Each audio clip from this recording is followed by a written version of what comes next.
Assalamualaikum warahmatullahi wabarakatuh. Jumpa lagi di channel saya. Gimana kabarnya, dulur semuanya? Semoga dalam keadaan sehat, lancar terus untuk rezekinya dan juga aktivitasnya. Ini polemik nasabah Alawi nih semakin kisru ya, semakin kesini. Apalagi baru-baru ini kan ada bentrokan tuh, ya, dari pengikut-pengikutnya Balawi, tuh, Ormas FPI, terus juga dari yang mengatasnamakan warga pribumi nih, Perjuangan Wali Songo yaitu PWI LS. Ini rame banget di Pemalang kemarin, ya, sampai ada korban jiwa juga. Nah, kalau kita lihat-lihat, ini kenapa sih bisa sampai segini marahnya ini warga pribumi? Apa hanya karena cuman gara-gara polemik nasab nih, ya? Anggaplah apa bisa logis marah bener semarah itu hanya karena mempertanyakan nasab. Ya, seharusnya kan enggak juga ya, gitu. Karena kalau kita lihat-lihat, kalau kita cermati, ini kan para yang habaib ini, ya, yang mengaku para habaib ini keturunan Nabi Muhammad SAW, ini kan sudah ada dari dulu kan di Indonesia ini. Dari dulu-dulu tuh adem ayam aja gitu ya. Tidak pernah terjadi kerusuhan antara pribumi yang mengatasnamakan pribumi dengan para habaib ini, ya, dengan Bani Balawi ini. Kayaknya adem ayam aja gitu. Tapi kenapa sekarang tuh justru malah jadi ribut gitu ya, seperti itu. Dan kalau masalahnya hanya karena mempertanyakan benar apa tidaknya, itu saya rasa tidak mungkin ya warga pribumi Semarang itu hanya karena gara-gara itu. Ya karena alasannya tadi, karena sudah dari dulu juga sudah ada Bani Balawi di Indonesia, ya, dan tidak pernah terjadi keributan, tidak pernah tuh juga dipertanyakan nasab-nasabnya. Tapi kalau kita lihat-lihat, ini sepertinya ada pemicunya juga. Kenapa warga pribumi sampai mempertanyakan benar gak sih ini nasab Bani Balawi ini itu benar gak zuriyahnya Rasulullah SAW? Nah, kenapa bisa timbul pertanyaan seperti ini? Ya karena kita lihat sendiri di media sosial, dari ceramah-ceramahnya oknum-oknum Habib ini, ceramahnya jauh dari akhlak Rasulullah SAW, jauh dari cerminan Rasulullah SAW. Nah, kita lihat salah satu ceramah yang mengandung, menurut saya ini mengandung provokasi juga ya.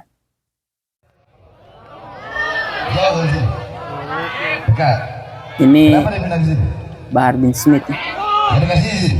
Siapa yang di sini? Lurah, besok ganti lurah. Hei, lurah biadab, lurah kurang ajar. Giliran 17 Agustusan, acara konser, acara dangdut, kalian izinkan?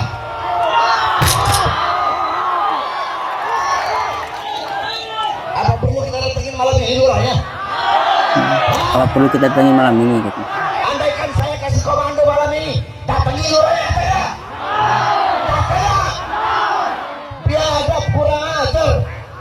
Panitia dilempar-lempar dari lurah ke RT, RT ke lurah, tinggal kasih izin aja susah amat. Lurah biadab kurang ajar. Presiden aja saya makan, apa cuma kau lurah? Presiden aja saya makan, apa itu? Ya inilah. Jangan, nggak boleh begitu. Ini acara 17 Agustusan. Kita di sini mendoakan para pahlawan yang gugur demi bangsa, demi negara. Kok malah nggak dikasih? Giliran joget-jogetan, istilah campur laki perempuan, mabuk di situ, judi di situ, narkoba di situ, boleh. Nah, kenapa kau ditekan sama atasan yang camat? Bilang. Kenapa? Camatnya ditekan sama bupati? Bilang. Nah, seperti itu ya. Padahal seharusnya dalam pembicaraannya itu seorang ustadz itu, ya, apalagi mengaku keturunan Nabi Muhammad SAW, ya, bicara dengan santun agar memperlihatkan keindahan Islam ini, ya. Bukan, intinya bukan seperti inilah ya. Ini bisa jadi salah satu penyebab nih warga-warga tuh menjadi tanda tanya, kok ini keturunan Nabi kok kayak gini ngomongnya gitu ya, kok kasar seperti itu. Akhirnya banyak orang yang bisa jadi alasan juga kenapa ya aparat tuh melarang pengajian-pengajian dihadiri, misalnya oknum-oknum Habib yang kayak gini. Ya karena gini ya, ceramahnya. Kita lihat lagi. Ini masih dari Habib Bahar ya. Jangan sampai ini kan perkara memecah belah, betul? Betul. Ini memecah belah. Alasannya apa? Kita pribumi harus bangkit. Woi goblok. Nah, yang seperti ini. Kita pribumi.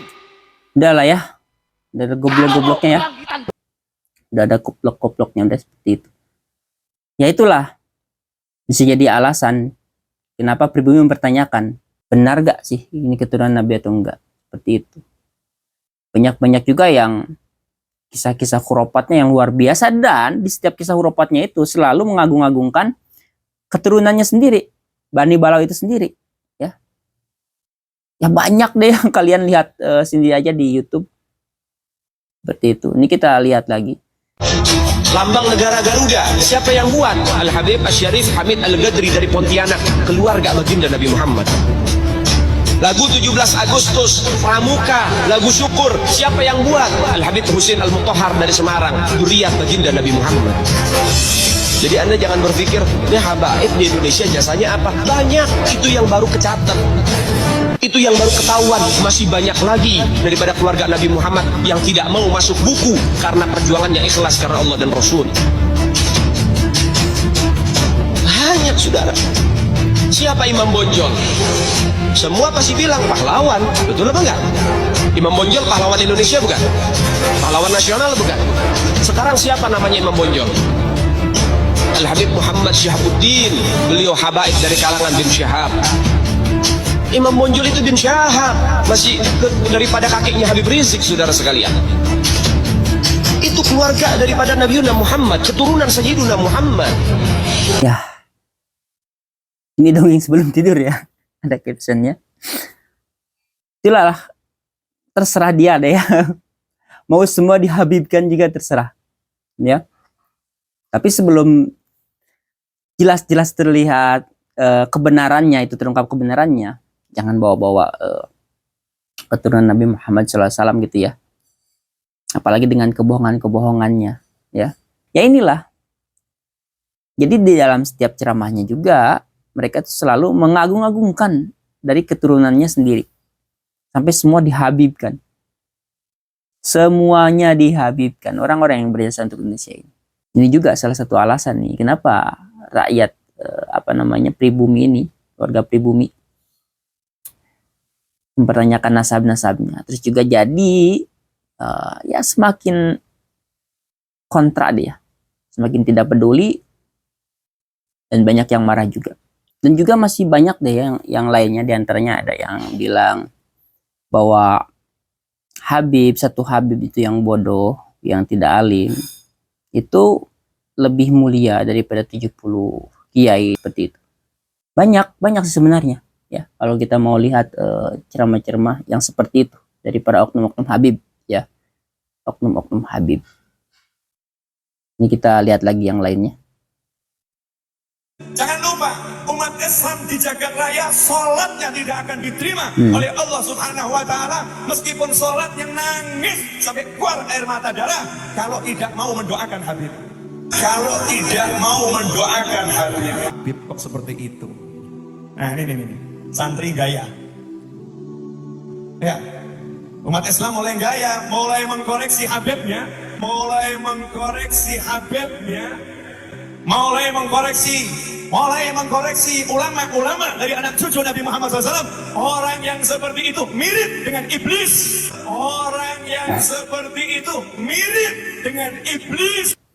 Jadi seperti itu ya, banyak sekali sih. Di setiap ceramahnya itu selalu menyisipkan ya, kalau tidak ujung-ujungnya uang, ya, doktrin, khurafat. Khurafatnya itu semuanya berhubungan dengan membangga-banggakan keturunannya sendiri, ya, yaitu Bani Balawi. Jadi kenapa warga pribumi bisa marah ya seperti sekarang ini, mempertanyakan nasab Bani Balawi? Ya karena video-video yang tadi udah kita lihat, sedikit cuplikan video-video yang kita lihat. Karena di setiap ceramahnya mereka selalu satu, selalu membanggakan keturunan-keturunannya.